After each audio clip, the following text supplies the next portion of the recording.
La Bible révèle que la fin de toute chose est proche et que Dieu appelle tout homme à pouvoir se réjouir de la seconde venue de Jésus-Christ. L'objectif de cette présentation est de vous préparer à être du nombre de ceux qui gardent les commandements de Dieu et le témoignage, la foi de Jésus-Christ. Je vous souhaite un très bon sabbat, la bienvenue. Et nous allons euh, considérer la parole de Dieu en cet instant, durant cette heure. Mais avant de ce faire, nous allons invoquer la présence du Seigneur et je voudrais vous inviter à prier pour cela.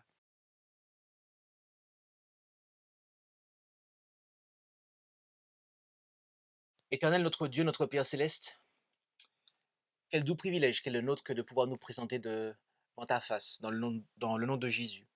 Car c'est bel et bien en lui que nous avons cette assurance de pouvoir nous approcher de toi.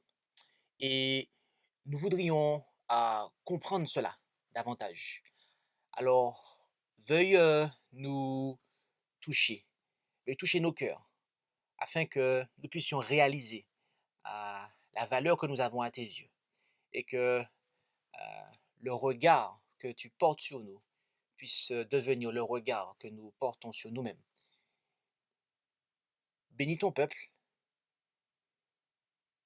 et que le message soit compris comme il le faut. Et bénis ton serviteur afin qu'il puisse être en tout point ton instrument pour délivrer ce message, afin d'apporter édification, réconfort à, à ton peuple. Et peut-être aussi euh, réprimande, car parfois il arrive que c'est ainsi que les choses peuvent être perçues. Alors, quoi qu'il en soit, Père, quelle que soit la façon dont le message s'applique aux différents individus qui vont l'entendre, qu'il soit une bénédiction pour chacun et que nous puissions eh bien, te glorifier en tout point. Nous n'avons aucun mérite, mais c'est dans le bon nom de Jésus que nous t'en prions. Amen. Le titre de notre présentation de ce matin est l'estime de soi, ou devrions-nous dire de Jésus-Christ. Comme vous le comprenez, nous allons durant cette heure considérer notamment l'estime de soi. Et la première démarche que nous devrions avoir serait de définir ce qu'est l'estime de soi. Nous allons considérer deux définitions.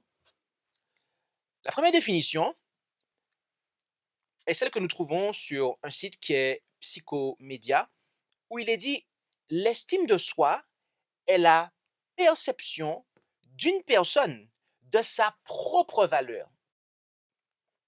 Il s'agit du jugement global qu'elle porte sur elle-même. » Voilà une première définition de l'estime de soi. D'accord? C'est la perception qu'un individu a de sa propre valeur. D'accord? Le jugement global qu'il porte sur lui-même. Ok? Et une deuxième définition que j'ai trouvée tout à fait intéressante est celle du Petit Larousse de la psychologie de la version 2008, où il est dit « C'est l'attitude plus ou moins favorable envers soi-même, la manière dont on se considère, le respect que l'on se porte, l'appréciation, devrais-je dire, de sa propre valeur dans tel ou tel domaine. » Okay? Donc, cette définition est dans le fond sensiblement la même, mais elle donne davantage d'éléments. D'accord? Attitude plus ou moins favorable envers soi-même. D'accord? La manière dont on se considère, le respect que l'on se porte. OK? Mais aussi l'appréciation de sa propre valeur. OK? Il nous faut savoir que chaque individu, chaque personne a une estime de lui ou une opinion de lui. Chacun d'entre nous se fait et possède, ou tout du moins possède une opinion de ce qu'il est. On se voit peut-être talentueux ou médiocre, amical ou timide, sûr de soi ou incertain. On croit qu'on est peut-être intelligent ou stupide. Et il nous faut savoir que on choisit son travail, ses amis, l'endroit où l'on vit et même son partenaire, son conjoint, mais aussi ses associés, en fonction de la façon dont on se considère soi-même. Autrement dit, les choix que l'on fait sont influencés, lorsqu'on parle d'estime de soi, vont être influencés par l'estime qu'on a de soi, en fait. Les choix que l'on va faire vont être influencés par la vision, l'opinion qu'on a de soi, en fait.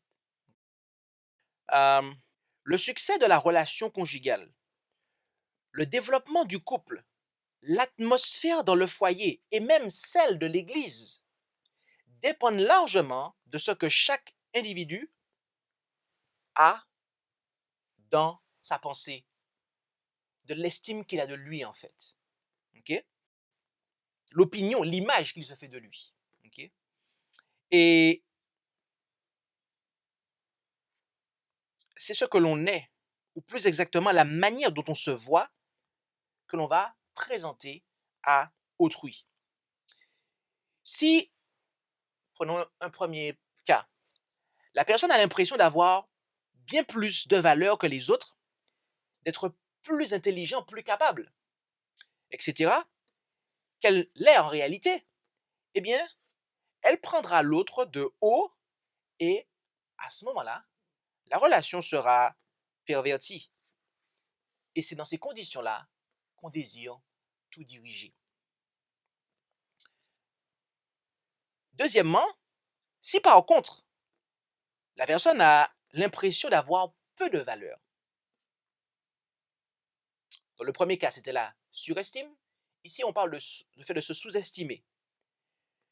Si la personne a peu de valeur, a l'impression d'avoir peu de valeur, peu d'intelligence, et qu'elle, eh bien, elle se sent inférieure par rapport à l'autre, d'accord?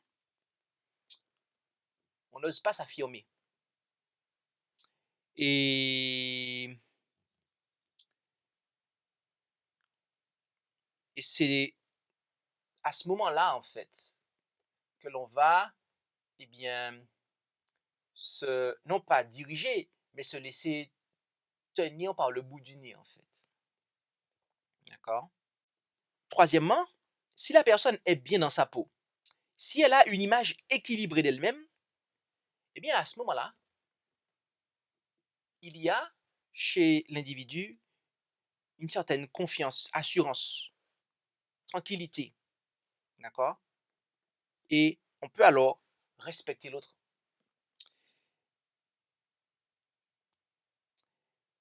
C'est pourquoi toute véritable communication et toute relation saine commence avec l'attitude que l'on a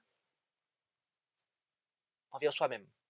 C'est-à-dire que l'attitude qu'on a envers soi-même, l'image qu'on a de soi, va venir affecter la façon dont on communique.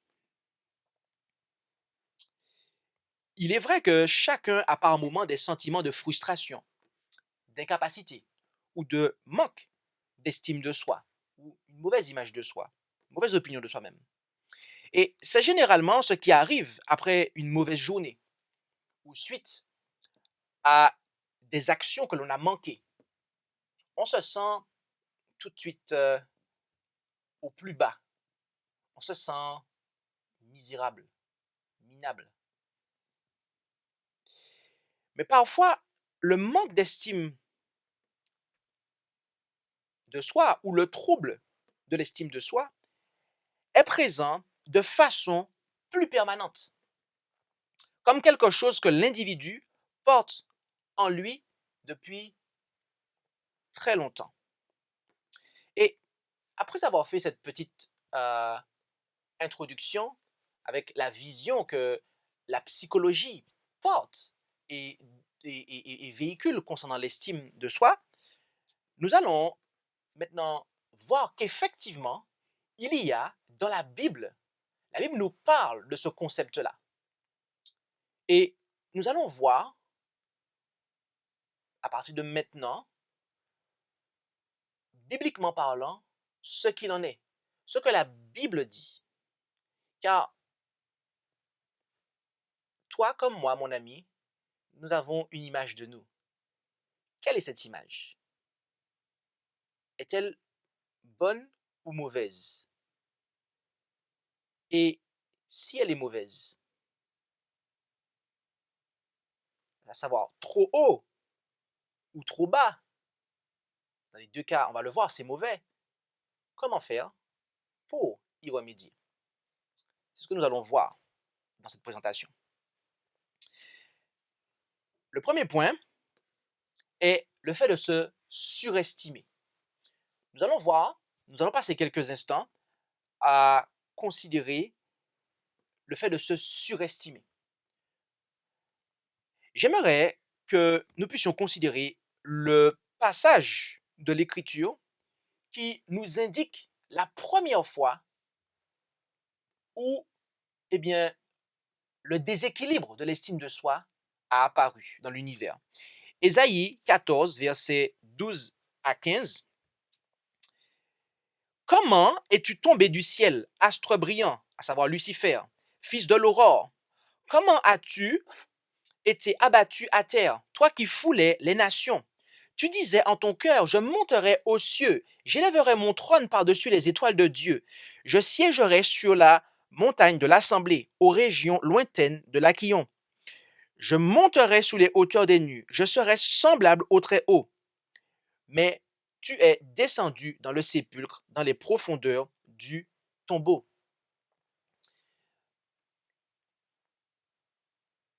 Notez ici que il nous est fait le récit de la rébellion de Lucifer. Et cette rébellion a pris naissance à quel endroit? Elle a pris naissance dans son cœur, dans l'estime, très précisément, qu'il avait de lui.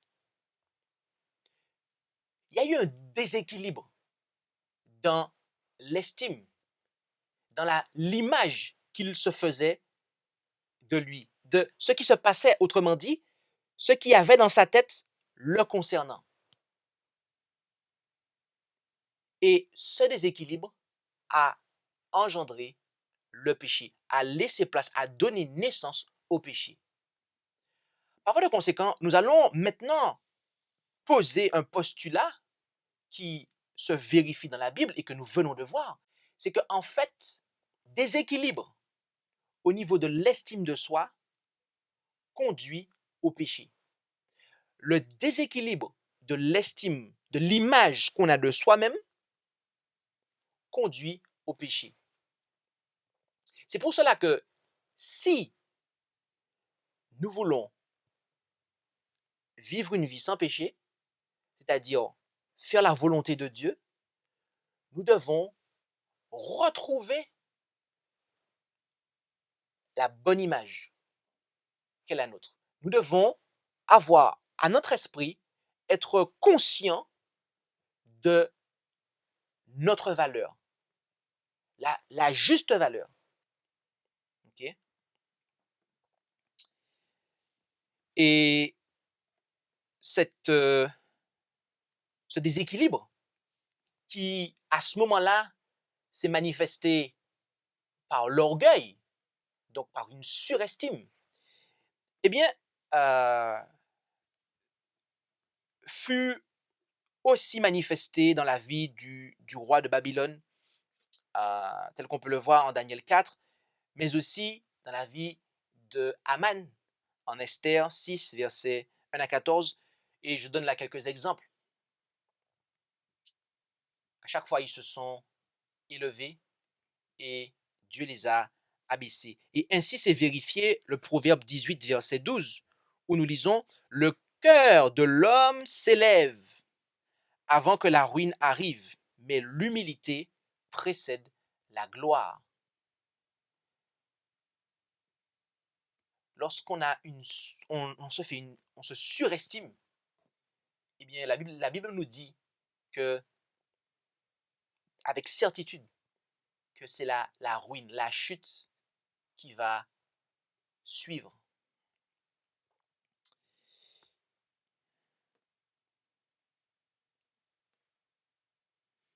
Étant donné que la destruction la destruction ou la ruine, est la conséquence naturelle du péché et que l'orgueil est le péché de base, on doit s'attendre à ce que le cœur des hommes atteigne les hauteurs de l'arrogance avant que les conséquences du péché ne les dépassent.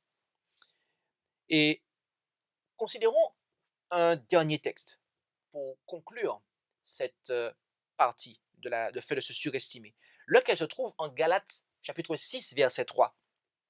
Il est dit: car si quelqu'un pense être quelque chose, quoiqu'il ne soit rien, il se séduit lui-même. Autrement dit, se considérer supérieur à ceux qui sont tombés devant les assauts de la tentation, lorsqu'on regarde le contexte. Celui qui surestime son œuvre ou sa valeur est celui qui est trompé, nous dit l'apôtre. Le danger de la vanité réside dans le fait qu'elle étouffe l'examen de soi et le sens de son besoin. Avant que Dieu puisse faire quoi que ce soit pour nous, nous devons prendre conscience de notre besoin. Comme le dit Jésus: heureux les pauvres en esprit, car le royaume des cieux est à eux. Matthieu 5, verset 3. Ainsi, l'homme le plus désespéré du monde, l'homme pour qui il n'y a plus d'espoir, autrement dit, eh bien, est celui qui s'est trompé lui-même dans une complète autosatisfaction. Dieu ne peut plus rien faire pour lui, à moins qu'il ne soit prêt à accepter ce que Dieu a à lui offrir. Celui qui n'est pas conscient de son besoin ne demandera jamais la grâce de Dieu. Et voyez-vous, c'est ce qui s'est passé pour le chérubin protecteur Lucifer. Il s'est trompé lui-même. Il a adhéré à une vision de lui qui n'était pas la bonne. Et je suis riche, je me suis enrichi, je n'ai besoin de rien, pas même du Créateur. Pourrions-nous comprendre?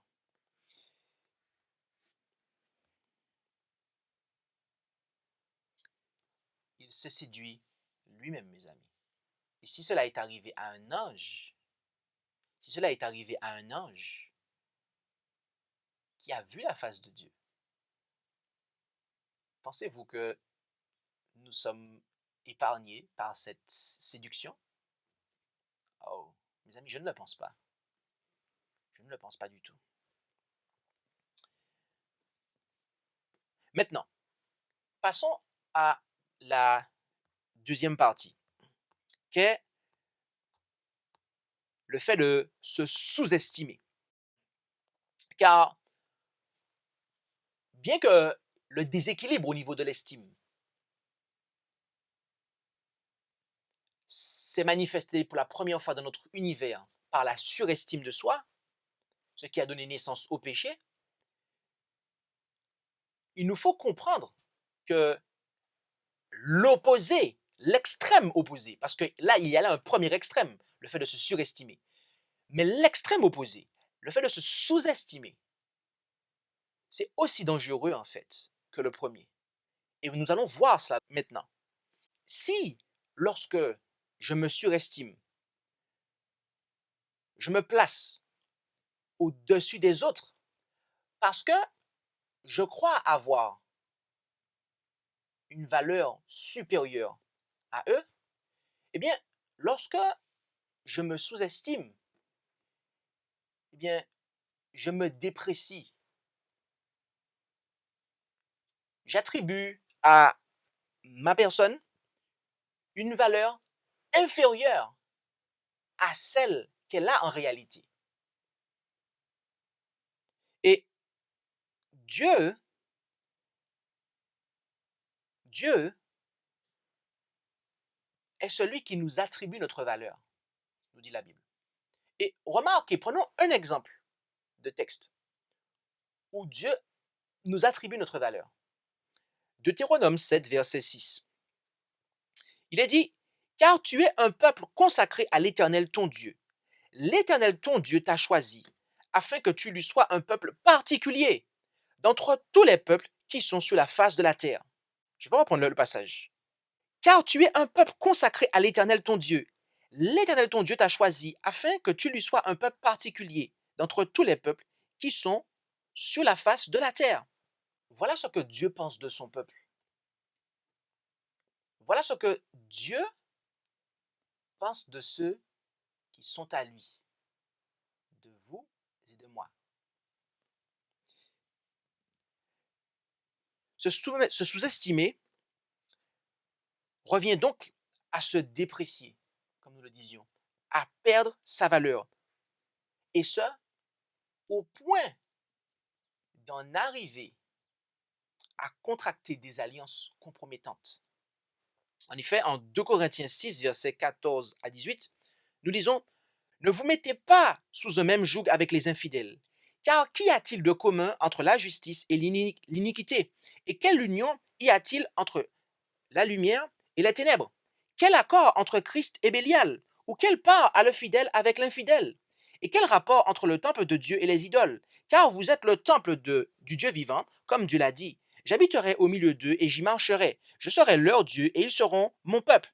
C'est pourquoi sortez du milieu d'eux et vous séparez, dit le Seigneur, et ne touchez point à ce qui est impur, et je vous recevrai, et je serai votre Dieu, et vous serez mes fils et mes filles, dit le Seigneur Tout-Puissant.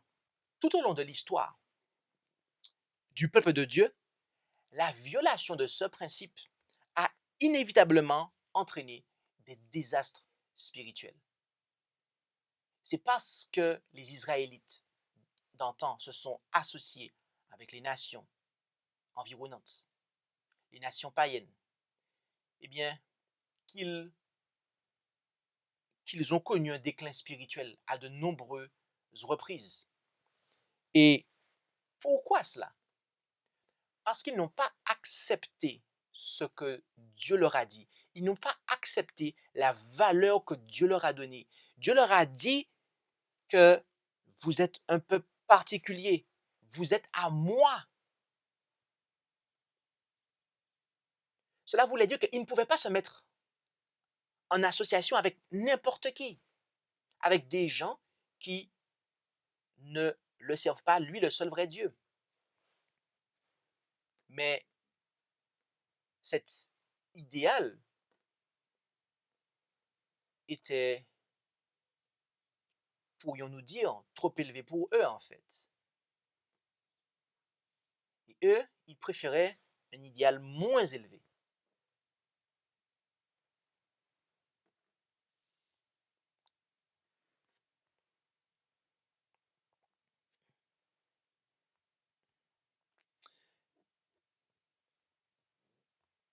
Notons le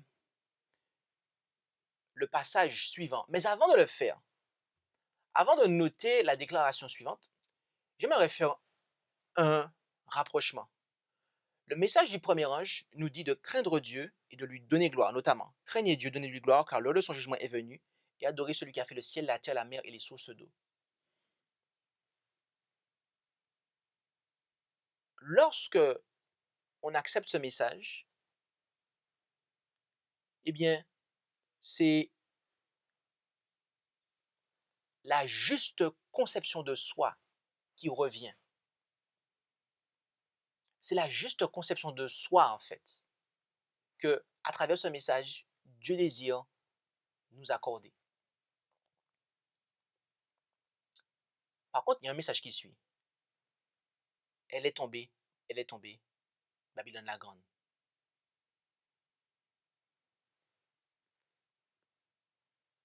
C'est quoi en fait? C'est qu'on n'accepte pas la valeur que Dieu nous accorde. On fait des associations.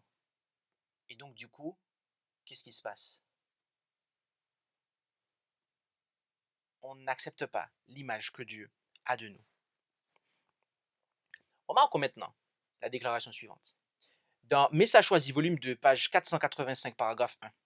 Si les femmes du passé avaient toujours été mues par des considérations élevées, si elles avaient compris que les générations à venir allaient être soit ennoblies, soit avilies par leur conduite, elles auraient pris position et auraient refusé de s'unir à des hommes dominés par des appétits artificiels, abandonnés aux boissons alcooliques et au tabac qui agit lentement mais sûrement comme un poison mortel, débilitant le système nerveux, avilissant les nobles facultés de l'esprit.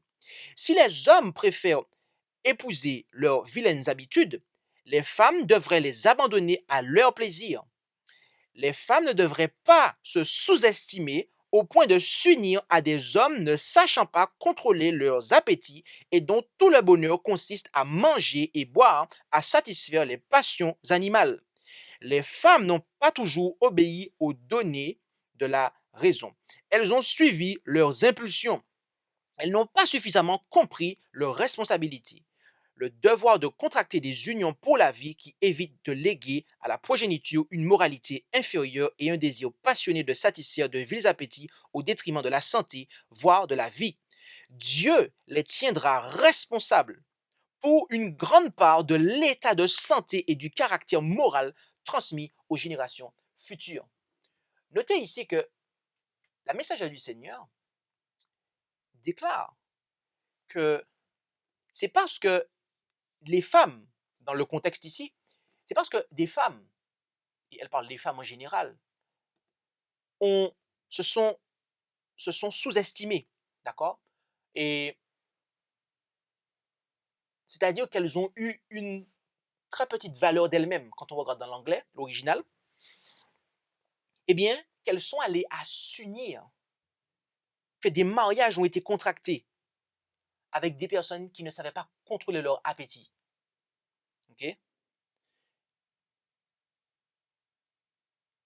Donc, notons ici la chose, c'est que lorsque je me sous-estime, eh bien, j'ai l'une des caractéristiques du fait de se sous-estimer, c'est de s'associer avec des gens avec qui Dieu ne veut pas que je m'associe, en fait. Parce que c'est des gens que je vais admirer, en fait. Si je m'associe avec eux, c'est que je les admire. Mais si j'admire ceux que Dieu n'admire pas, c'est que automatiquement, je suis en dessous, en fait, de l'estime que je devrais avoir de moi, de la valeur que Dieu m'a accordée, en fait.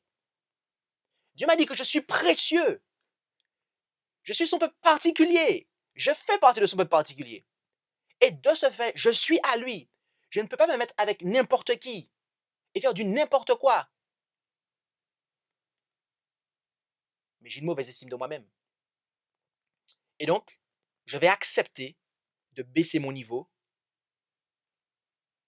Et parce que j'ai une mauvaise estime de moi, mon niveau est bas, en fait. C'est-à-dire, je dirais, ma façon de tester les choses, le, les, les critères que j'aurai, ils seront peu élevés. Et donc, je vais m'engager, que ce soit sentimentalement, professionnellement parlant, à différents niveaux, en fait. Je vais m'engager. On va accepter eh bien, des choses que si on avait une juste valeur de soi, si on avait accepté la vision que Dieu a de nous, la valeur que Dieu nous porte, que Dieu nous attribue, eh bien, on ne se serait jamais retrouvé, en fait, dans certaines situations où on est associé avec des, des groupes, des églises, par exemple, où un individu en couple ou en entreprise ou en partenariat dans une affaire quelconque, on se serait et des groupes ou des individus qui nous nuisent en fait, qui nous nuisent. C'est ça qu'il faut bien comprendre. C'est parce qu'on a une mauvaise estime de soi en fait qu'on s'associe avec des groupes et des individus qui nous nuisent. D'ailleurs, je tiens à faire une petite parenthèse ici, qui n'est pas tellement une parenthèse, mais plus une application en fait. Il y a de ceux qui connaissent la vérité présente, mais qui n'ont aucun problème en fait à pouvoir continuer à se rendre dans des assemblées où on a rejeté la vérité présente.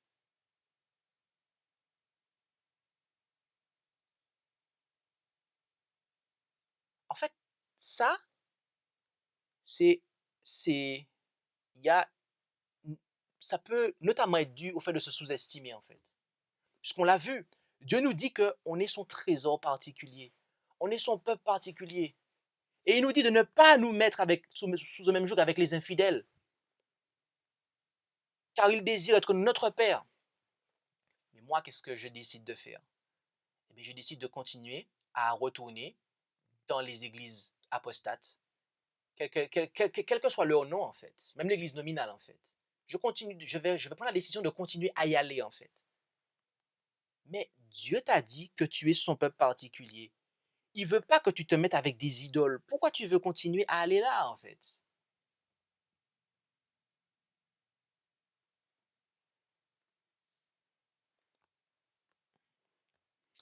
Il y a un autre point que nous aimerions mettre sur la table, toujours dans le fait de se sous-estimer, avec un autre texte de la parole de Dieu qui se trouve en Colossiens 2, versets 18, 19 et 23.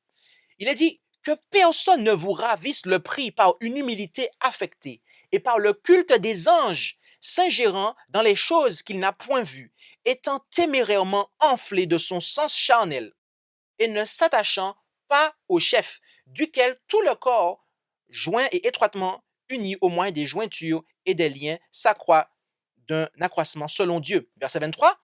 Lesquels ont, à la vérité, quelques apparences de sagesse dans un culte volontaire et dans une certaine humilité et dans une austérité du corps, qui n'a aucun égard à ce qui peut satisfaire la chair. Ici, Paul nous parle d'individus qui ont cette apparence d'humilité en fait. Autrement dit, on voit ici qu'il y a le fait de se sous-estimer en fait. Et vous allez voir que c'est bien ça en fait. Puisqu'il est dit que il est parlé du culte des anges, des gens qui sont au culte des anges. D'accord? Contextuellement parlant ici, il est fait question des gens qui sont ascètes, les ascétiques. Okay? Je ne vais pas développer cela ici. Je vous invite à pouvoir voir ce qu'il en est. Mais c'est des gens qui s'humilient eux-mêmes, dans le mauvais sens du terme en fait. D'accord? C'est le genre de personnes qui vont euh, s'infliger des jeûnes ou certains châtiments ou certaines choses. Et en apparence, on aurait dit que la personne s'humilie. Mais en fait, c'est que le moi est là, en fait. Il faut bien comprendre quelque chose, mes amis. Que l'on se surestime ou que l'on se sous-estime, eh bien, le moi est là. Que l'on se surestime ou que l'on se sous-estime, le moi est là.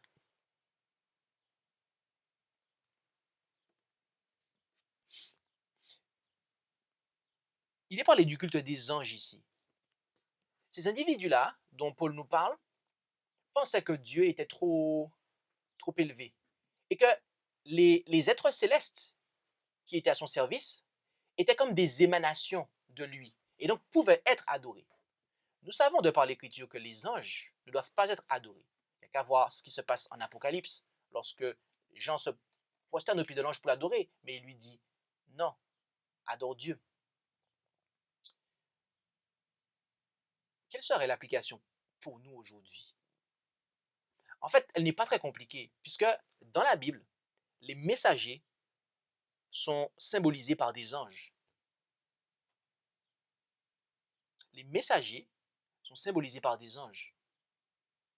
Autrement dit, lorsque l'on va venir vénérer, avoir un, un, je dirais, un respect idolâtre pour un pasteur, pour un prédicateur, pour quelqu'un qui, pour quelqu'un qui est au service de Dieu, ou qui se dit être au service de Dieu. À ce moment-là, il y a véritablement un problème, mes amis. Satan avait une surestime de lui, mais ceux qui l'ont suivi, leur estime aussi était déséquilibrée en fait. Ils se sont sous-estimés et du coup ils ont suivi Satan. Et eux-mêmes, ils ont adoré un ange. Ils ont adoré Satan. Oui, mes amis, vous comprenez bien. L'estime de soi déséquilibrée, que ce soit dans la surestime ou la sous-estime, en fait, ça conduit au péché, en fait. On ne peut pas se glorifier de se surestimer, se dire « Ah, je suis mieux que celui qui se sous-estime ». Et on ne peut pas non plus se glorifier dans la sous-estime de soi, en fait. Se dire « Ah, au moins, moi, je suis humble et tout et tout ». Non, non, non, non, non, non, non, non, non. Parce que lorsqu'on se sous-estime, c'est-à-dire qu'on se déprécie, on n'adhère plus à la valeur que Dieu nous a accordée, attribuée, eh bien à ce moment-là, on suit ceux qui se surestiment. Et on reproduit le schéma qui s'est passé au ciel, à savoir que vous avez quelqu'un qui se surestime, qui dirige, et d'autres qui se sous-estiment et qui suivent en fait.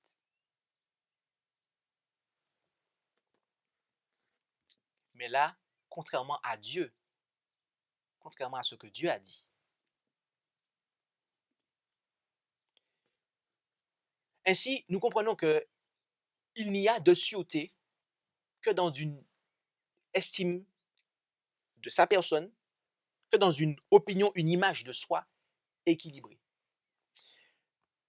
Comment donc avoir une image de soi qui est équilibrée? Nous allons considérer la construction de l'estime de soi.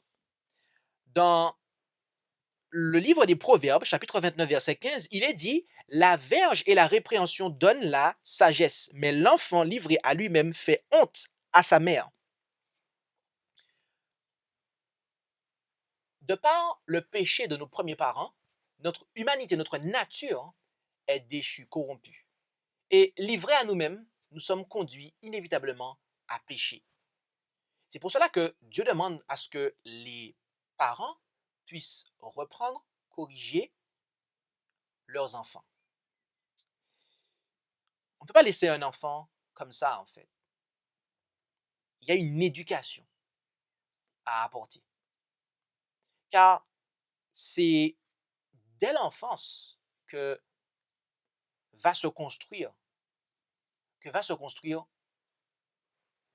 l'image que l'on va avoir de soi. En Colossiens, chapitre 3, verset 21, il nous est dit « Père, n'irritez point vos enfants de peur qu'ils ne perdent courage. »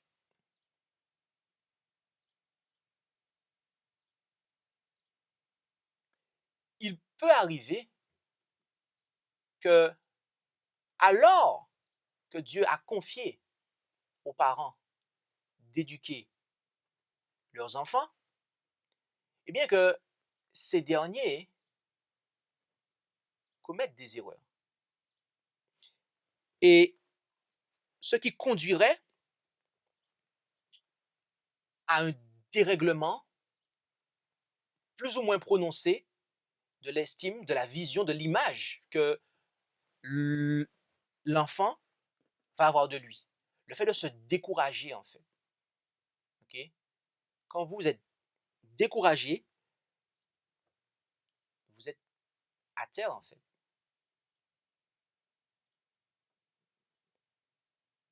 Et cela vient, cela est l'expression, en fait, d'une, devrais-je dire, de déséquilibre au niveau de la vision qu'on a de soi. C'est pour cela que les parents doivent réaliser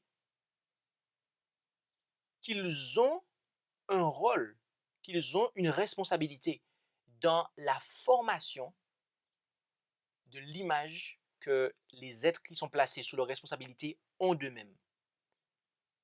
Si je ne châtie pas mon enfant, je ne le corrige pas, bien évidemment, il faut que je lui parle. Mais si jamais l'enfant s'entête, il faut le corriger. Mais si je ne le fais pas, en fait, qu'est-ce qui va se passer? L'enfant, il va s'enfler, en fait. Il va croire qu'il est sans limite. Et par inversement, si je suis trop sous le dos de mon enfant et que je ne laisse pas un temps soit peu, je dirais, respirer, mais que je l'irrite, au contraire, eh bien, à ce moment-là, il y a une sous-estime de soi qui vient être présente, le découragement, en fait. Donc, on voit déjà que depuis l'enfance, ok, il en est ainsi. Et j'aimerais qu'on puisse lire un passage inspiré qui se trouve dans Conseil aux éducateurs, aux parents et aux étudiants, page 212, paragraphe 2. Il est dit: éduquer l'esprit humain est la tâche la plus délicate jamais confiée à des mortels. C'est pourquoi nos éducateurs ont constamment besoin de l'aide de l'Esprit de Dieu pour faire correctement leur travail. Les jeunes qui fréquentent l'école viennent de milieux éducatifs et possèdent des caractères très divers. L'enseignant sera confronté à l'impulsivité, l'impatience, l'orgueil, l'égoïsme et une estime de soi mal placée, dit-elle. Certains jeunes ont connu dureté et contraintes arbitraires, ce qui les a rendus obstinés et provoquants. D'autres ont été traités comme des animaux de compagnie par des parents trop indulgents qui les ont autorisés à suivre leur penchant. Leurs défauts ont été excusés au point que leur caractère en a été déformé. Okay? Ici, dans ce commentaire, on voit qu'il est fait question que des enfants ont une estime de soi qui est mal placée. Et dans le premier cas qu'elle donne, elle dit que lorsqu'ils ont connu dureté, contrainte arbitraire, eh bien, il faut savoir que dans ce cas-là, c'est quoi en fait? Là, c'est obstination et provocation qui seront les caractéristiques de cet enfant-là en fait.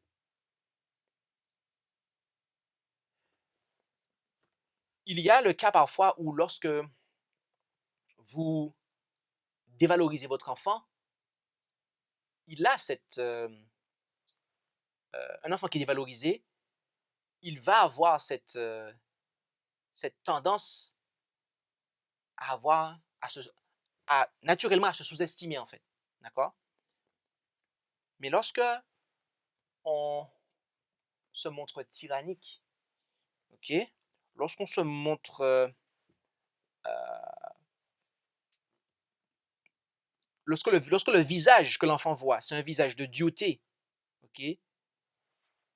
Et de contrainte arbitraire, quand c'est ce visage-là que l'enfant a du parent, eh bien, l'enfant peut être obstiné et même être provoquant, dit-elle. Et dans l'autre cas, en fait, eh bien, il n'y a pas de contrainte. Et donc, je fais ce que je veux, en fait. L'estime de soi se construit à partir de tout un système de sentiments, de croyances, d'événements accumulés depuis la petite enfance.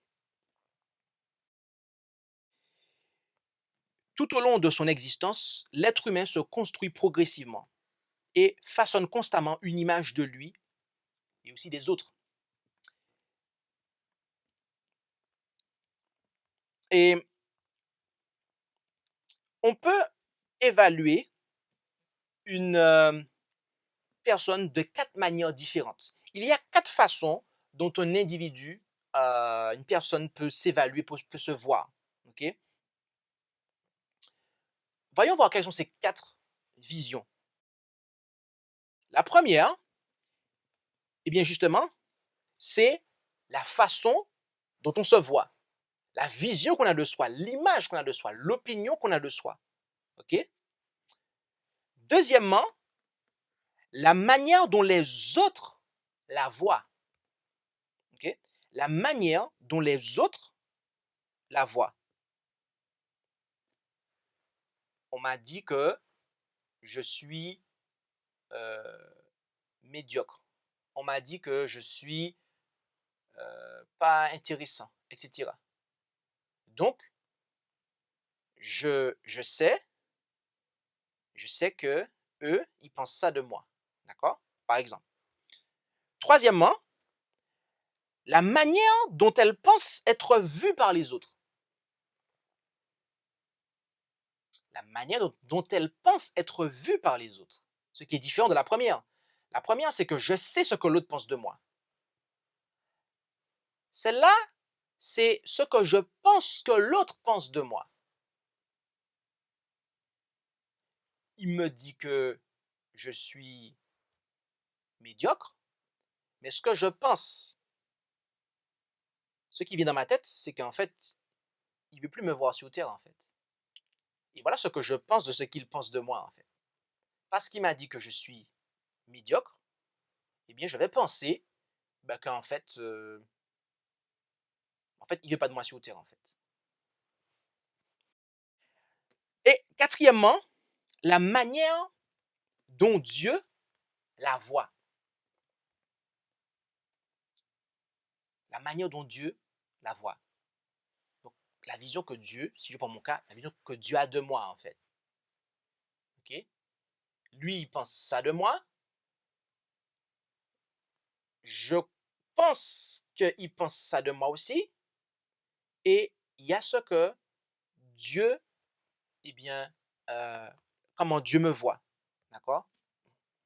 Et puis, sans oublier la première, qui est la manière dont on se voit, en fait. Mais il faut bien comprendre quelque chose, c'est que la vision que les autres ont de moi, c'est quelque chose qui va venir affecter la vision que moi-même j'ai de moi.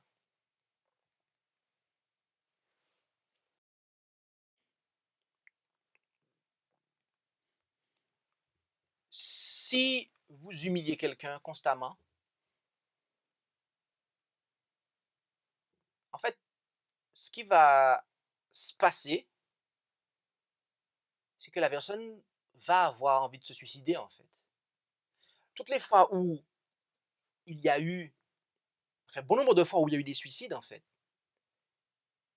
c'est que l'individu, dans certains cas, eh bien, on l'avait rabaissé. Je dis bien dans un certain nombre de cas, en fait, pas tous les cas, d'accord? Ils ont été rabaissés, humiliés, etc. Et ils ont perdu tout espoir, tout courage, en fait. Et donc, ça a donné lieu à ça. Parce que on leur a, la vision que les autres avaient de cet individu-là, eh bien, n'était pas favorable. Et donc, ce qu'il y avait dans la tête de ces personnes-là, c'est que ils ne sont pas bons, en fait. Et donc, pour elles, il valait mieux s'enlever la vie.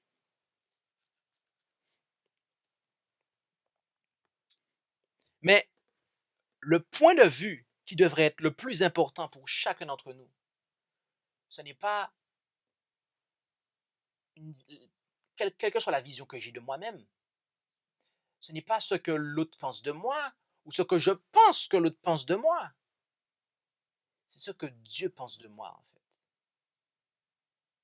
C'est ce point-là, c'est cette vision-là qui est la plus importante. La maturité émotionnelle et spirituelle consiste à se voir comme Dieu nous voit. Et dans le sens profond,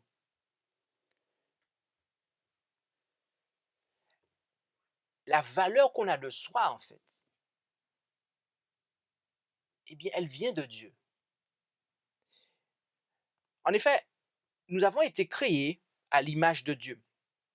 Acte 17, verset 28, il est dit, car en lui nous avons la vie, le mouvement et l'être. Comme l'ont dit aussi quelques-uns de vos poètes, car de lui nous sommes la race. Voyez-vous, la valeur d'un être humain ne change pas. La vraie valeur, la véritable valeur, c'est un cadeau de Dieu, mes amis. Elle est la même pour tous les êtres humains, si bon ou mauvais soit-il. Chacun a pour lui une valeur inestimable, unique, au point qu'il a consenti à donner son Fils unique, engendré pour nous. Et il nous a été dit dans l'ouvrage Levez vos yeux en haut à la page 34, paragraphe 2, seul le Christ peut estimer l'âme humaine à sa juste valeur. Seul le Christ peut estimer l'âme humaine à sa juste valeur. Il n'y a que Jésus pour faire cela, mes amis.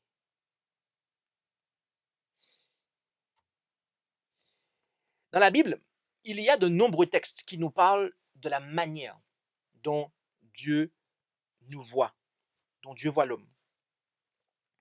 Et nous allons donc considérer un point maintenant qui est l'équilibre de l'estime en Jésus-Christ. Nous allons voir que l'équilibre de notre estime, c'est Jésus-Christ qui l'opère. Il n'y a que Jésus-Christ pour faire cela, pour nous attribuer notre juste valeur. Et vous avez, tout comme moi, je le pense, une carte d'identité. C'est un document qui vous permet de révéler votre identité dans la société. D'accord? Il révèle votre nom, votre prénom, votre deuxième prénom aussi, votre taille, la couleur de vos yeux, votre ville de naissance, votre pays de naissance, et etc., votre adresse aussi. C'est votre carte d'identité. Eh bien, il en est de même pour Dieu. Car voyez-vous, tout être humain se pose un jour, comme Moïse, la question de son identité personnelle. Exode 3, verset 11, notamment, Moïse déclara, qui suis-je? Qui suis-je pour aller vers Pharaon et pour faire sortir d'Égypte les enfants d'Israël? Moïse s'est posé la question, qui suis-je? Et nous tous, nous nous posons cette question, soit consciemment ou inconsciemment. Qui suis-je?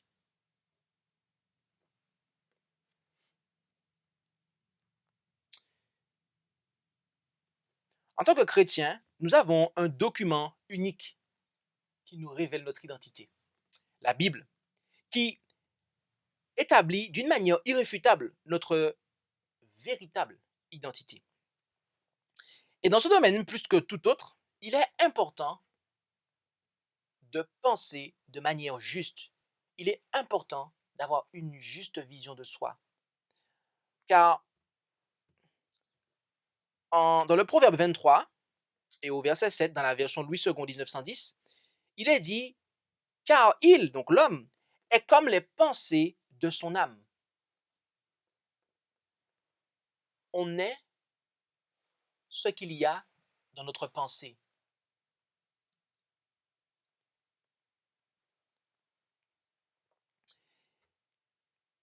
Par voie de conséquent, il est important, très important,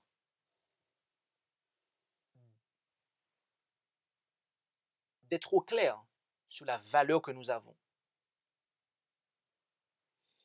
Et de nombreux textes bibliques abordent cette question de l'identité et de la position du chrétien en Jésus-Christ. Et nous allons citer 10 points, d'accord? Et nous vous invitons à, lorsque vous aurez l'occasion, à prendre le temps de consulter chacun de ces textes qui sont tout au long de ces 10 points, en fait, que nous allons voir. Ok. Nous allons citer les références, mais nous n'allons pas lire tous les textes, car il y en a beaucoup.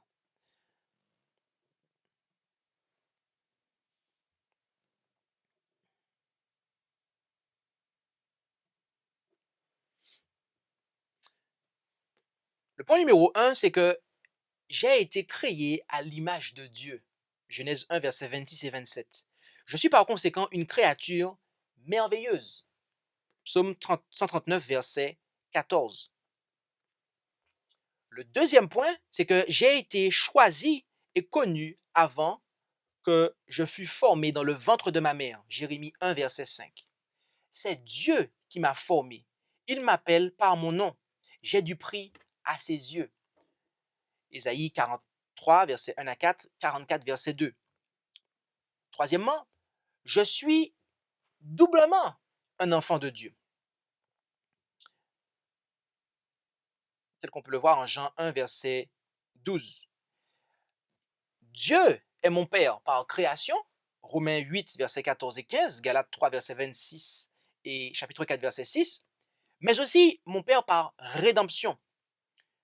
Je suis un enfant de la promesse. Romains 9, verset 6 à 8, Galates 3, verset 26 à 28, chapitre 4, verset 6 et 7. Et co-héritier avec Christ, j'ai part à son héritage. Romains 8, verset 17. Quatrièmement, je suis aimé par Dieu d'un amour éternel. Jérémie 31, verset 3. Cinquièmement, né de nouveau en Christ, je suis une nouvelle créature réconciliée avec Dieu et j'ai reçu le ministère de la réconciliation. 2 Corinthiens 5, versets 17 à 19. Sixièmement, je suis citoyen des cieux et j'ai ma place dans les lieux célestes. Philippiens 3, verset 20, Éphésiens 2, verset 6. Septièmement, je suis membre d'une race élue, d'un sacerdoce royal, d'une nation sainte, d'un peuple que Dieu s'est acquis. 1 Pierre, chapitre 2, versets 9 et 10. Huitièmement, je suis choisi et établi par Christ pour porter du fruit. Jean 15, verset 16. Et accomplir son œuvre. Éphésiens 2, verset 10. Je suis appelé à être sel de la terre et lumière du monde, tel qu'on peut le lire en Matthieu 5, versets 13 et 14. Neuvièmement, grâce à ma communion avec lui, je suis un temple de Dieu pour son esprit. Son esprit habite en moi. 1 Corinthiens 3, verset 16, chapitre 6, verset 19. Je suis rattaché au vrai cep et la vie du Christ coule en moi. Jean 15, versets 1 et 5.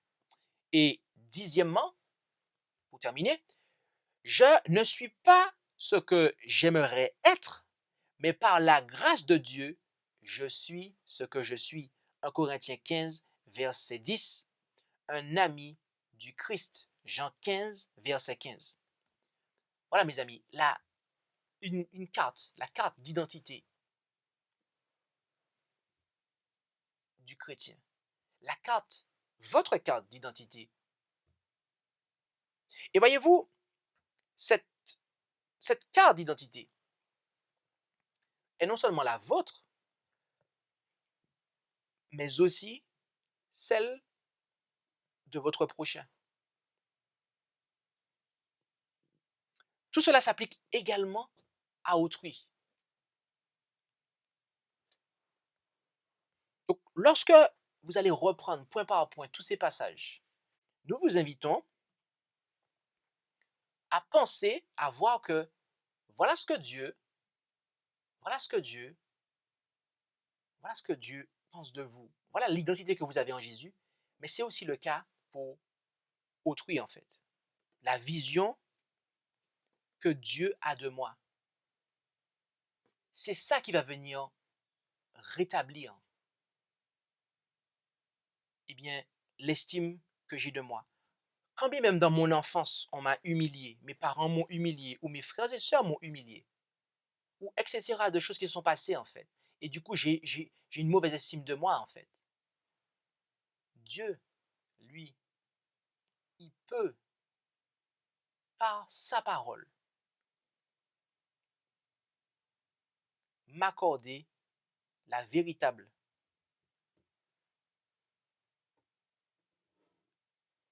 appréciation, la véritable appréciation que je dois avoir de moi. Mais il me faut accepter sa parole.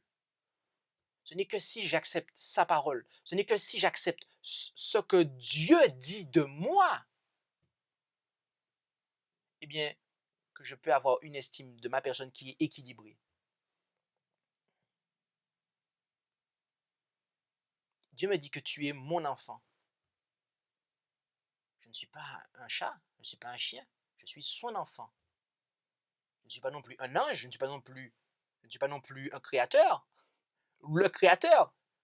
Je suis son enfant. Je ne peux aller ni plus bas, ni plus haut. Je suis son enfant. Et etc. pour tous les points qu'on a vus en fait.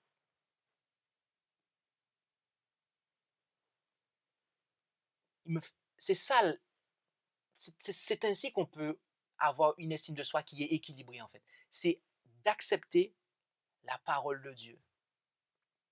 D'accepter la parole de Dieu. D'accepter ce que Dieu dit de moi. D'accepter ce que Dieu dit de moi. Quelle que soit l'estime que j'ai de moi aujourd'hui, qu'elle soit trop haute ou trop basse, ce n'est que si j'accepte ce que Dieu dit de moi que je peux être équilibré.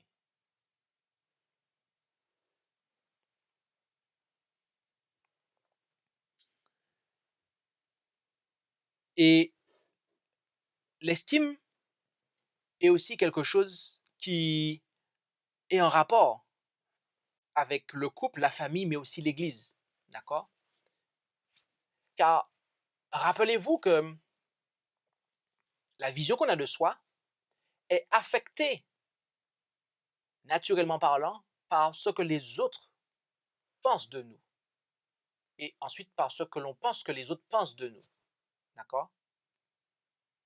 Par voie de conséquent, bien que ce soit Dieu qui soit en mesure d'attribuer sa juste valeur à une personne, il est tout aussi vrai qu'il désire m'employer pour être une bénédiction pour autrui. Car rappelez-vous un passage qu'on a cité tout à l'heure, mais qu'on n'a pas lu, c'est 2 Corinthiens 5, verset 18 à 20. Or, toutes ces choses viennent de Dieu qui nous a réconciliés avec lui par Jésus-Christ et qui nous a confié le ministère de la réconciliation. Car Dieu était en Christ réconciliant le monde avec soi et en ne leur imputant point leurs péchés. Et il a mis en nous la parole de la réconciliation. Nous faisons donc la fonction d'ambassadeur pour Christ, comme si Dieu exhortait par nous, et nous vous supplions au nom de Christ, soyez réconciliés avec Dieu.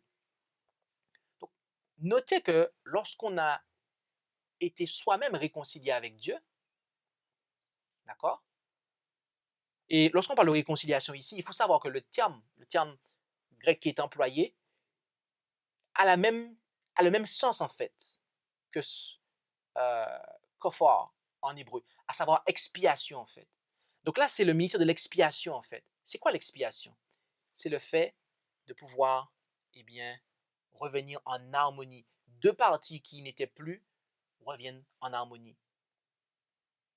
Et donc, ici, il nous est dit que nous avons ce ministère de la réconciliation, de l'expiation. Pourquoi? Rappelez-vous ce qu'il était dit en Pierre. Nous sommes un sacerdoce royal, une nation sainte.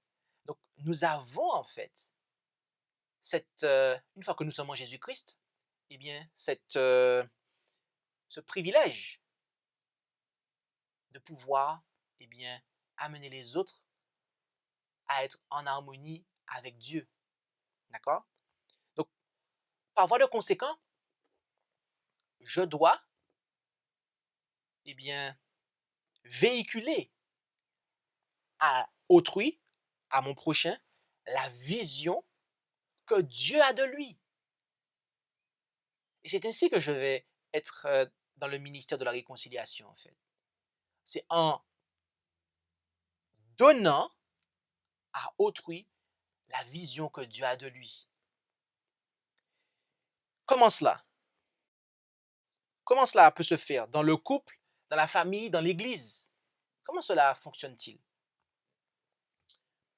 On va prendre texte par texte. Le premier se trouve en Luc 17, verset 3. Prenez garde à vous-même. Si ton frère a péché, reprends-le. Et s'il se repent, pardonne-lui. Parfois, mon conjoint ou mon frère, ma soeur, mon oncle, ma tante, etc., ou un frère d'église peut commettre une erreur. Eh bien, la Bible me dit qu'il faut que je le reprenne. Et on a vu la semaine dernière qu'il faut reprendre avec douceur. Et lorsque la personne s'est effectivement repentie, on nous dit qu'il faut pardonner. D'accord? La personne doit entendre cela. Je te pardonne. J'accepte tes excuses. Je te pardonne. Deuxièmement, prenons un autre passage, lequel se trouve en Jacques 5, verset 16. Il est dit, confessez vos fautes les uns aux autres et priez les uns pour les autres, afin que vous soyez guéris, car la prière fervente du juste a une grande efficacité. Si j'ai commis un péché, dans le sens que si j'ai offensé quelqu'un, il me faut aller présenter mes excuses. D'accord? Mais la Bible nous dit qu'il nous faut prier les uns pour les autres. Prier les uns pour les autres. Des fois, on peut dire je suis timide. Je suis timide. Je peux pas, je sais pas comment m'exprimer à quelqu'un en fait. Je ne sais pas comment lui exprimer mon appréciation pour lui. Je ne sais pas comment l'encourager. Je ne sais pas, etc. Mais prier pour quelqu'un, mes amis. Dire à la personne, tiens, allons prier là. Allons prier. Et devant Dieu, eh bien, vous parlez à la personne de la vision que Dieu a d'elle. Pensez à ça. Pensez à ça. Combien de fois vous priez avec des frères, des sœurs, quand vous les appelez au téléphone ou quand vous les voyez en fait? Il y en a, quand ils prennent leur téléphone ou quand ils vont voir des frères et sœurs, c'est plus pour raconter des milans, des ragots, des commérages, des choses, etc., etc. Alors que la messagère nous dit que, en fait, nous devrions prier davantage, en fait. Et les membres d'église ont cette responsabilité-là, notamment avec ceux qui sont nouveaux convertis, avec ceux qui sont candidats au baptême, avec ceux qui rentrent dans la foi. OK?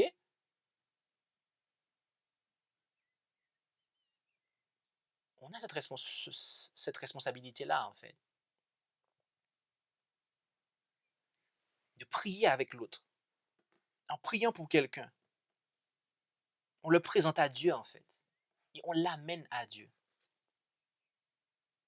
Troisièmement, Colossiens 3, versets 12 à 17. Revêtez-vous donc comme des élus de Dieu, saints et bien-aimés, d'entrailles de miséricorde, de bonté, d'humilité, de douceur, de patience, vous supportant les uns les autres et vous pardonnant les uns aux autres. Si l'un a quelque sujet de plainte contre l'autre, comme Christ vous a pardonné, vous aussi faites de même. Mais par-dessus toute chose, revêtez-vous de la charité qui est le lien de la perfection, et que la paix de Christ, à laquelle vous avez été appelés en un seul corps, règne dans vos cœurs. Et soyez reconnaissants que la parole de Christ habite abondamment en vous, en toute sagesse. Instruisez-vous et exhortez-vous les uns les autres par des psaumes, des hymnes et des cantiques spirituels, chantant dans vos cœurs au Seigneur avec reconnaissance. Et quoi que vous fassiez, en parole ou en œuvre, faites tout au nom du Seigneur Jésus, rendant grâce par lui à Dieu le Père. Notez les points ici. Le premier que j'ai souligné, c'est le fait de se supporter les uns les autres.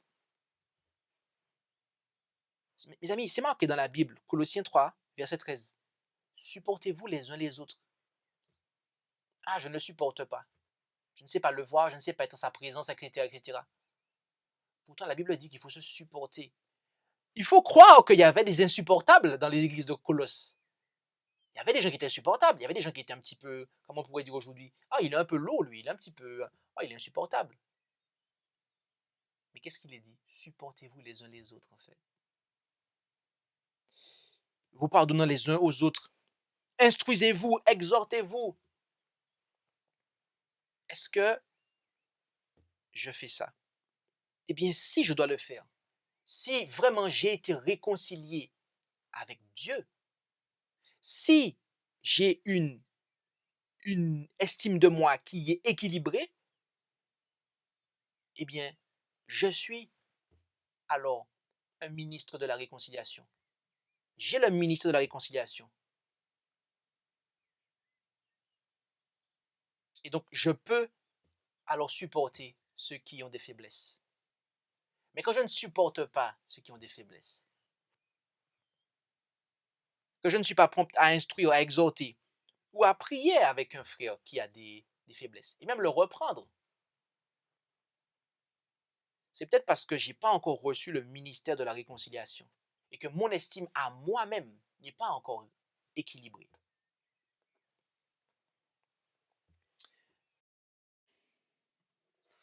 Galates 6, verset 2. Portez les fardeaux les uns des autres et accomplissez ainsi la loi de Christ. Portez les fardeaux les uns des autres. C'est pas chacun ses affaires, chacun sa galère. C'est pas ça en fait.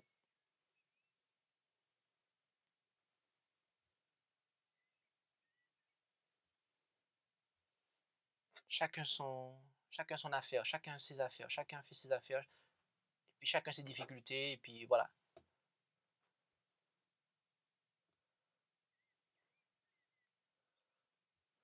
Il y en a qui disent chacun pour soi et Dieu pour la compagnie. Chacun pour soi et Dieu pour la compagnie. Chacun pour soi et Dieu pour la compagnie, on m'a dit. Alors que la Bible me dit, portez les fardeaux les uns des autres. Quand je fais ça, je montre à mon frère, à ma soeur, eh bien, je lui montre le visage de Dieu en fait.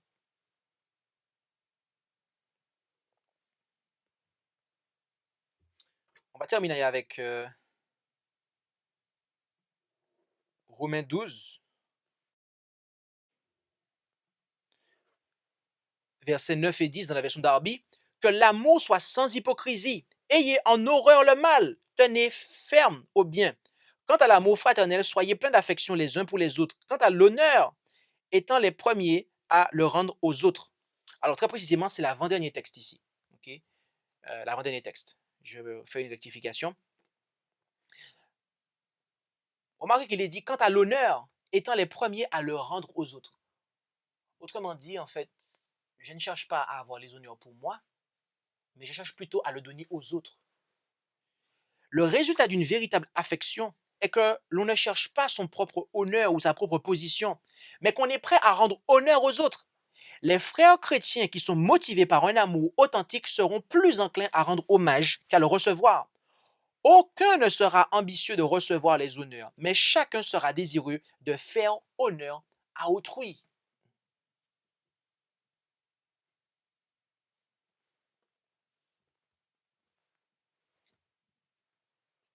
C'est ça en fait.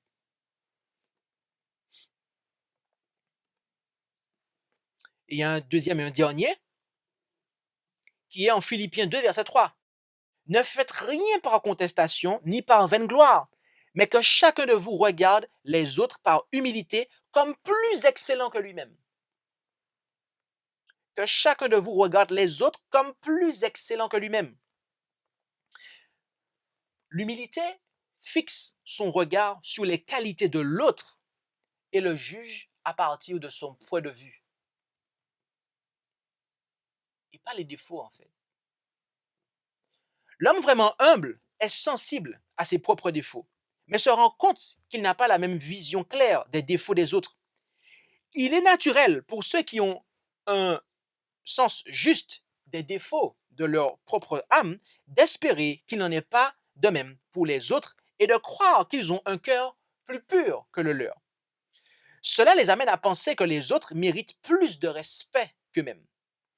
Un homme vraiment pieux sera toujours un homme humble et souhaitera que les autres soient préférés en fonction et en honneur. Cela ne le rendra pas aveugle. Attention, cela ne le rendra pas aveugle aux défauts des autres lorsqu'ils se manifesteront, mais il sera personnellement modeste et discret. Cette norme chrétienne réprimande l'amour démesuré de la fonction et aide à produire du contentement partout où la providence nous place. Reprendre, en résumé, si nous résumons. Reprendre, instruire, exhorter. Exercer le pardon à l'égard d'autrui. Prier pour autrui. Donner des conseils, des encouragements, très précisément des encouragements. Aider dans la réalisation de certaines activités qui lui sont difficiles. Porter les fardeaux les uns des autres. Aimer, même quand on a des divergences d'opinion. Aimer, même quand on a des divergences. Okay? Dieu, il aime le pécheur, mais il n'aime pas le péché. Et malgré qu'on pêche, Dieu, son amour pour nous est toujours là, en fait. Okay? Eh bien, c'est ça. Et cela va aussi dans le sens de se supporter. Quand l'autre a un défaut, la Bible nous dit de supporter les uns les autres. Respecter et considérer l'autre comme étant un être précieux et spécial, au point que je le considère au-dessus de moi-même. Est-ce là notre réalité? Est-ce là notre réalité? Dans le couple, dans la famille, dans l'église? Est-ce que c'est ce que nous vivons en fait? C'est en tout cas ce que Dieu nous appelle à vivre, mes amis. Et il nous appelle à être des ministres de la réconciliation. Il nous appelle à être des ministres de la réconciliation. Et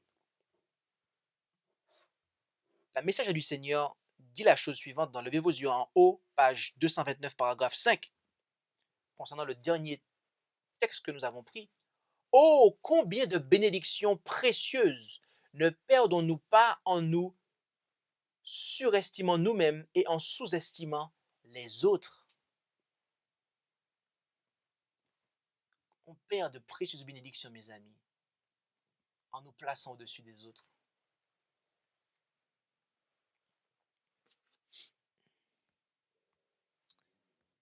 Dieu nous demande d'être réconciliés avec lui.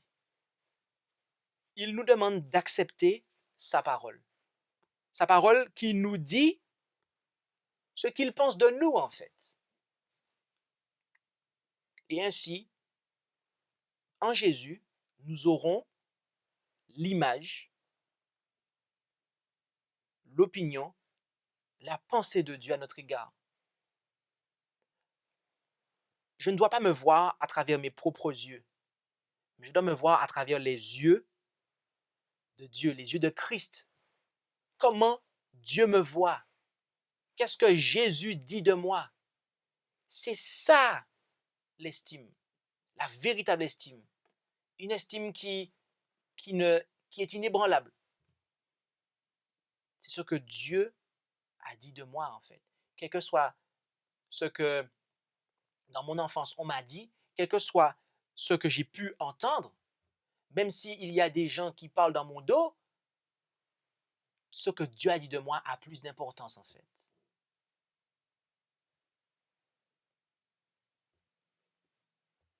Que l'on m'exalte ou que l'on me médit devant moi ou derrière moi, ce qui est plus important, c'est ce que Dieu dit de moi, en fait.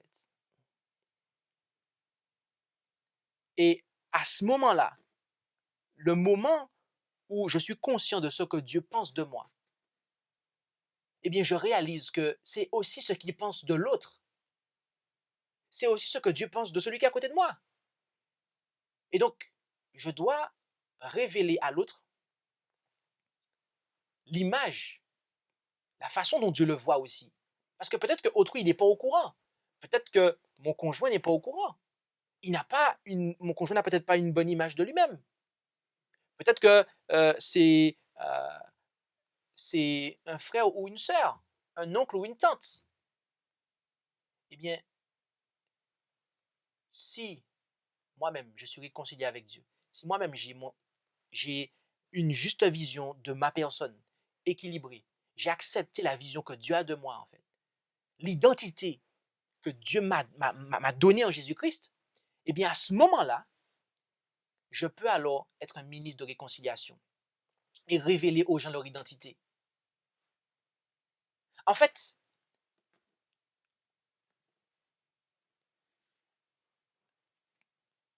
un véritable missionnaire, mes amis, c'est quelqu'un qui révèle aux autres, qui projette sur les autres l'image que Dieu projette sur eux, en fait. Ça veut dire que la vision qu'il projette, c'est la même vision que Dieu projette, en fait. C'est ça, en fait. Le conjoint doit projeter sur l'autre la vision que Dieu projette. Un frère d'église ou une sœur d'église doit projeter sur l'autre la vision que Dieu a de lui, en fait. Dieu voit mon frère comme ça. Eh bien, moi aussi, je le vois comme ça. Et je transmets à mon frère la même vision que Dieu a de lui, en fait. Du moment que je projette ou je transmets à autrui une vision différente que celle que Dieu a de lui, eh bien, il y a une faille. Il y a une faille alors, à ce moment-là, dans le ministère de la réconciliation que j'exerce. Ce qui révèle, en fait, cette faille, c'est laquelle? C'est que, en fait, il y a une faille dans ma réconciliation. J'ai un problème d'estime. J'ai moi-même un problème d'estime.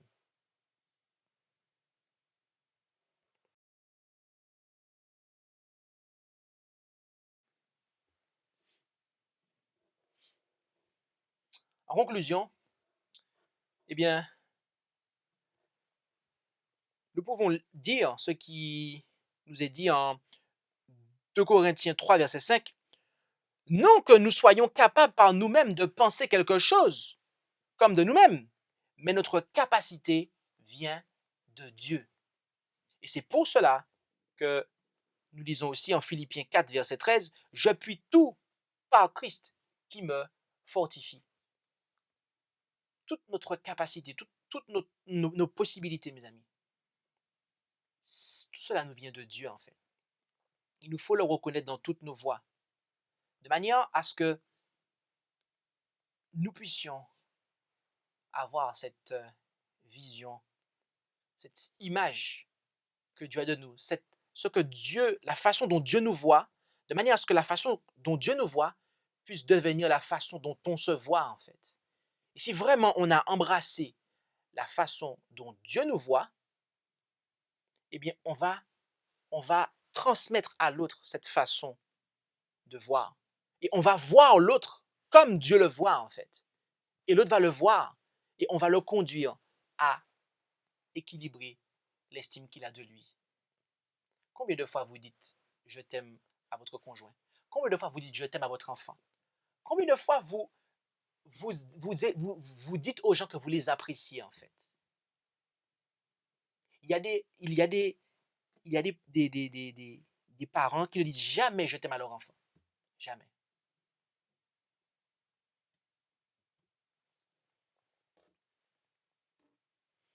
Alors peut-être que vous n'avez pas été éduqué à dire je t'aime. Peut-être que vous n'avez pas été éduqué comme ça. Mais il faut manifester, il faut manifester l'appréciation qu'on a pour quelqu'un, comme on l'a vu en fait. Et prier, c'est l'une des manières de le faire, mes amis. Peut-être que vous n'avez pas la force de dire je t'aime à quelqu'un, mais vous pouvez, dans la prière, lui dire que Dieu l'aime. Et ainsi réaliser que Dieu l'aime. Donc moi aussi, je l'aime en fait. C'est pour cela que je disais tout à l'heure que la prière, c'est important en fait. Prier pour quelqu'un, c'est important. Plutôt que de parler. Parfois, on parle trop en fait. On parle trop. Et on parle trop sur les autres en fait. Tandis que soi-même, on a des défauts qu'on n'a pas encore réglés. Mais je me parle sur quelqu'un d'autre en fait.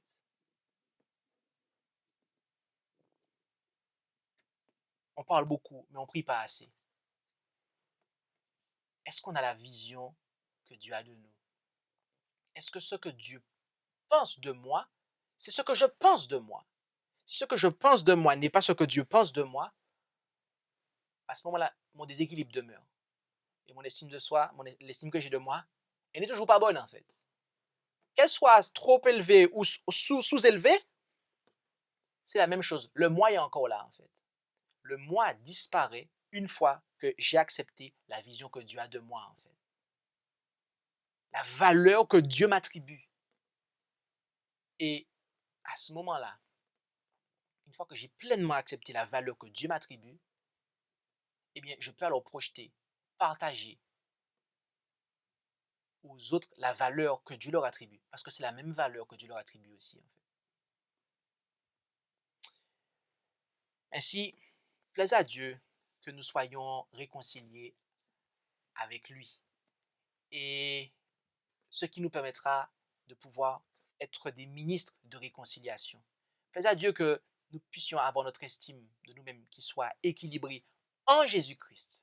Car il n'y a que Jésus, mes amis, qui peut restaurer en nous l'image de Dieu. Et ainsi faire de nous des missionnaires, de véritables ouvriers qui vont relever l'humanité. Que Dieu nous bénisse tous.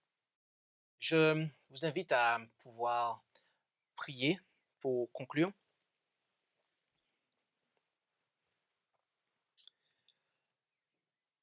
Notre Dieu, notre Père céleste, nous voulons te remercier pour ton amour infini envers nous, car tu nous as aimés, tu nous dis que tu nous aimes d'un amour éternel, et quelles que soient les fautes que nous commettons, eh bien ton amour pour nous, il ne change pas, et tu nous as dit ce que tu penses de nous.